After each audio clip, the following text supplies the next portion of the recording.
First of all, I want to thank those of you that came out today. You know, yesterday we had another event here, and then also on January 26th we held an event for open carry. And to be frank with you, I'm a little disappointed. We got a lot of patriots in this state. We got a lot of Facebook Rangers in this state. What we don't have are people willing to put skin in the game. We don't have people who are willing to do something instead of just pick up a phone. Anybody can pick up a phone, and obviously we appreciate that. But my gosh, how hard is it to put some meat behind your patriotism, to put some meat behind your activism, and show up and do something, just once. Like the candidate over here, 3 weeks ago today I became a civilian. I retired from the United States Army. Thank you. I've gone to places like Colombia, Ecuador, Panama, Iraq, Afghanistan, and I realized that as a soldier in the United States Army, when I took that oath meant something to me. It wasn't a rite of passage for me. It wasn't some formality that I had to do in order to wear this nation's uniform. It was something I wanted to do because I believe in the liberties that this country recognizes. The people behind me in this building, although they're not here today, they don't give me anything. But isn't it a shame that we have to take it back? Isn't it a shame that we find ourselves right now begging for a right that 44 out of 50 states have, which is to open carry a firearm? Right. We're begging for a right that 31 states have that don't require any kind of permission slip from the government. Come on. We're begging for a right that 5 states recognize. And here in Texas, the home of the Alamo, the home of Gonzales, Davy Crockett, all those patriots, doesn't allow the open carry of a modern handgun. I can walk around with my AR-15, I can walk around with my AK-47, and if I jump through the right hoops, those can be automatic. I can walk around with just about any high-powered, low-powered, medium-powered rifle out there. But by golly, if this were a real pistol, I'd be a criminal. If I pick up my pant leg, I'd be a criminal. A thin piece of cloth is what separates you from being a law-abiding citizen and a criminal. That does not sit right with me. Thankfully, it doesn't sit right with many Texans, and for the first time in Texas history, since our rights were stolen from us after the Reconstruction period and the 1845 Constitution, for the first time, this legislator listened to you.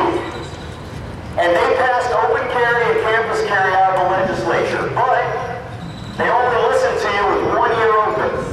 Right. Because they're still requiring you to beg for permission from these people that took your rights away without asking you, but now they're demanding that you ask for them back.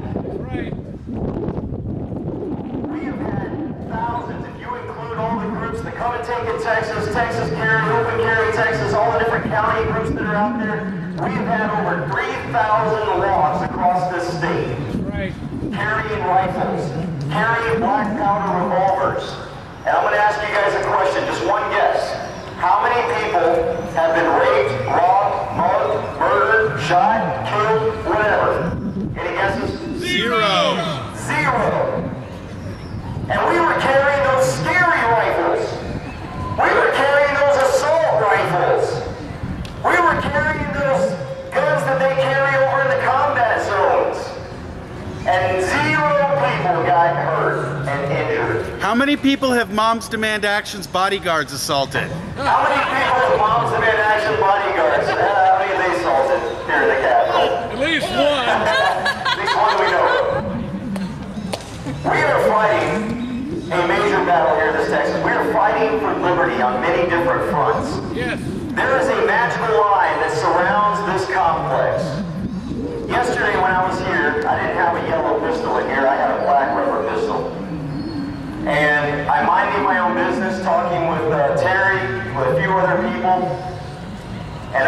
here come some of these DPS troopers. And by golly, they saw me carrying something that looked like a gun. And so they walk up. Well, first they got their back up, because apparently you can't take me man on man. So they brought 2 people. Then they realized they were still outnumbered. So they went and grabbed some more. They come over there and they start to approach me and they realize, oh crap, that's a rubber pistol, it's not real. Did they leave? No. They pulled out their little book. What can we get CJ for? What can we get CJ? Well, I don't see anything here. Let's go talk to the supervisor. So they walk up here and call a couple supervisors up. Supervisor pulls out his book. What can we get CJ for? By golly, he's got a piece of plastic that is molded in the shape of a gun. There's got to be a law against that. Instead of recognizing that I have the right to this symbolic protest, we had a man arrested a week and a half ago during the hearing for symbolic protest, which is guaranteed under our Constitution in the state and our Constitution at the federal level. This piece of plastic just happened to be molded in the shape of a gun. It was a dollar store cowboy pistol with an orange plastic tip on it. And all he did was ask those DPS troopers, what law am I breaking? Leave. What law am I breaking? Leave. What law am I breaking?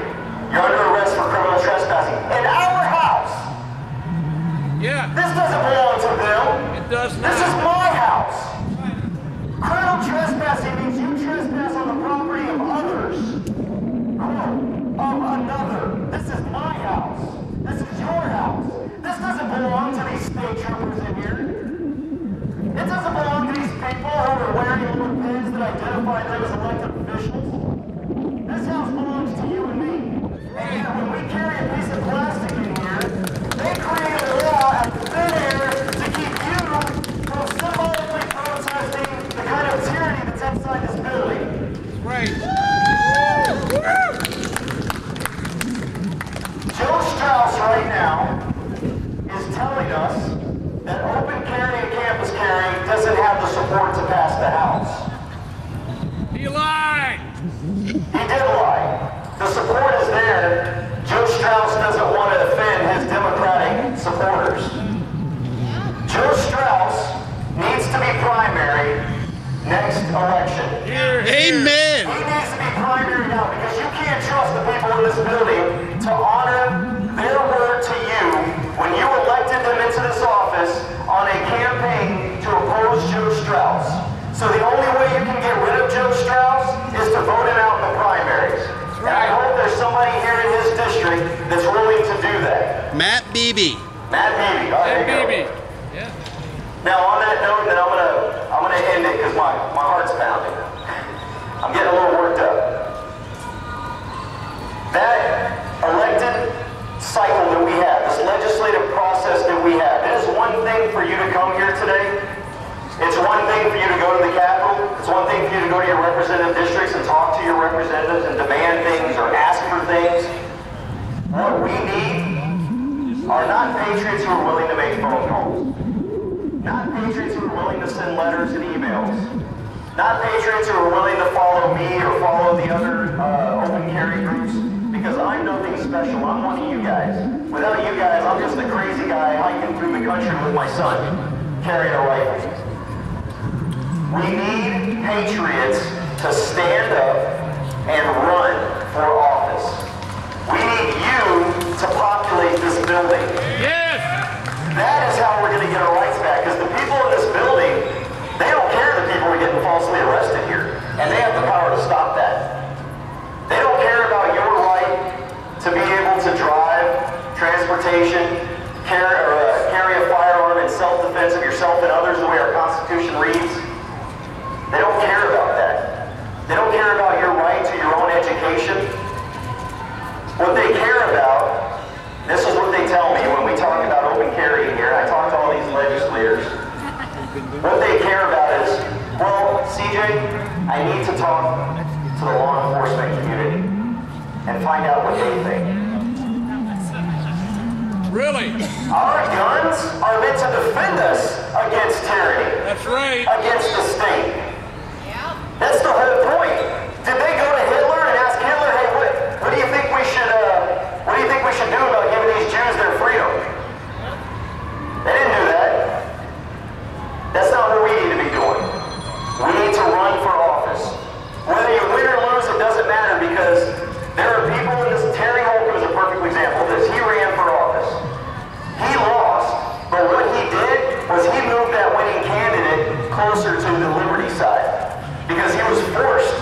into more of the liberty side.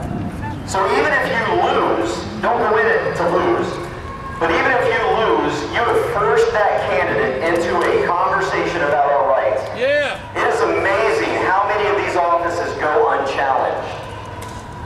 I'm telling you right now, I'm not going to make any predictions because I promised Doc that I'd give him the first word. But I'm going to be not just telling you what to do, but doing and taking my own advice. And I don't care if I lose or not. But I'm going to do something more than just stand up here and get ignored by the 181 people that are in this building. And I hope that you're able to do the same thing. Thank you for coming out today. Thank you for supporting this open carry movement that really is not an open carry Texas movement. It's not a Katy, Texas movement. It's not a Texas carry movement. It sure isn't an NRA or TSRA movement. That's right. It is an individual movement that 40, well, I think we're closer to like 60. If you add all the groups together, we have grown in 18 months, 60,000 people. Yeah. If you include all the groups. Keep fighting for liberty. Don't give up. Just because I tell you not to make phone calls only, keep making those phone calls. Keep going to their offices. If you can't make it to Austin here, go to your district office. But show up. They don't care about your emails. All they do is log your phone calls. You need to make an appointment to talk to that guy face to face. And if he won't see you face to face, tell him that he's going to see you on election day. That's right. Thanks, everybody.